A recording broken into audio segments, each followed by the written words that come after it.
Hey, I'm Jesse, and I'm here today tasting a new oolong tea we just got in from northern Taiwan. It's called Qingxin Oolong.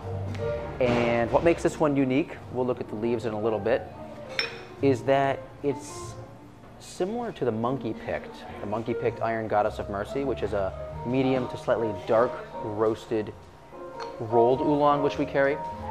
But this one's lighter, a little bit lighter, sweeter, and more floral, and really unique. I've never tasted an oolong tea like this that has some of the earthy, roasty qualities that you get with a monkey-picked, but not the intense depth. It's almost halfway. I would say accurate description of this tea would be halfway between a baoshang and our monkey-picked. So let's see first what the aroma here looks like. I'm gonna do a quick rinse.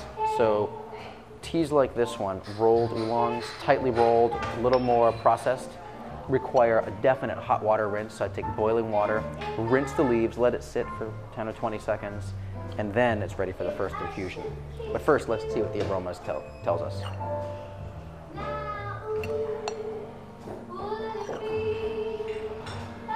I get some kind of really fresh, hot bread. So maybe wheat bread or even cornbread. But there's a definite sweet, lingering after aroma, which is really special.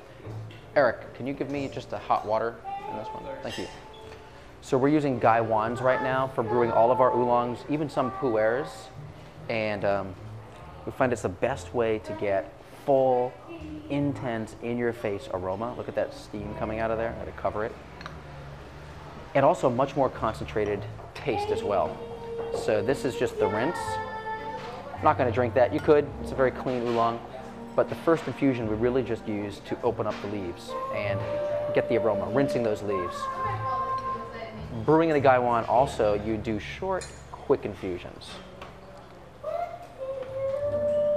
So not as dark of an infusion as you would get with the monkey-pick because it's not as oxidized. Like I mentioned, it's less oxidized than the darker oolongs, like the monkey-picked iron goddess of mercy, obviously way less dark than the wu yi, that's so heavily oxidized.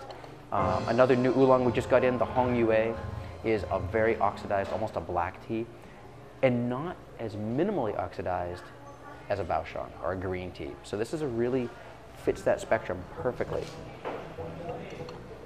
So more nuttiness I get here, even toast with a little bit of cream. The leaves are just beginning to open up. This tightly wound rolled style oolong allows for many, many infusions, and that's what makes this really exciting. So I'm going to brew this once more just so we can see what the leaves look like when they open, because you could just keep on brewing this all day long. All right, let's see what the taste is for this one.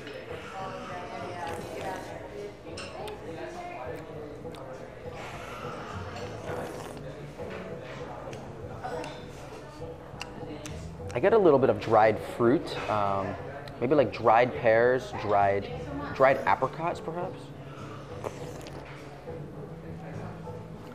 There's that sweetness that you get with a baoshang or lighter style oolongs, a sweet floral quality. Not as intense as I mentioned in earthy and dark and bittersweet and caramelly as you get with dark ones or woodsy. Much more floral. I would say a really accurate would be fresh baked wheat bread, fresh baked cornbread, something like that. So let's see what these leaves look like. I'm gonna decant here the second one.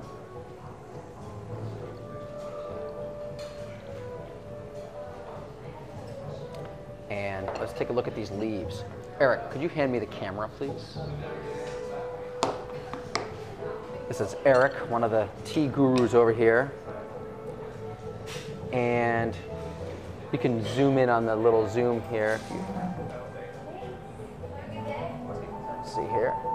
Nice to meet you, Eric. I'll see you tomorrow. Yeah, take care. Thanks, Jesse. So what we're looking at is a really, really consistent leaf. You have to kind of figure out where it's the best focus so it doesn't zoom, so it doesn't get blurry. But you see it's very green. Some slight brown edges of the leaves show the oxidation that's there. Not at all as green as the baoshang, but also nowhere as brown and darkly roasted as the monkey-picked. Also, A lot of the flavor comes through with these, with the actual twigs, stems, and for a quality tea, you're looking for consistency. So here's 2 random leaves I just picked up. They both have, what, 2 or 3 leaves and a stem. Very, very, very consistent. Consistency is a key hallmark indicator of quality tea. The only way to get consistent tea is for someone to hand select this. So again, 3 leaves and a stem. Again, 2 leaves and a stem. Ultra consistent. There's no machine that can do this. So this is just, it's not only beautiful to look at, it's awesome to taste, and it keeps on giving. So you have infusions that'll come out of this tea just all day long. Perfect for the person who likes the lightness of a green oolong, like a baoshang, and some of the intensity of something like the monkey picked, but fits right between. So very unusual. This is the Qingxin Oolong. So thank you so much.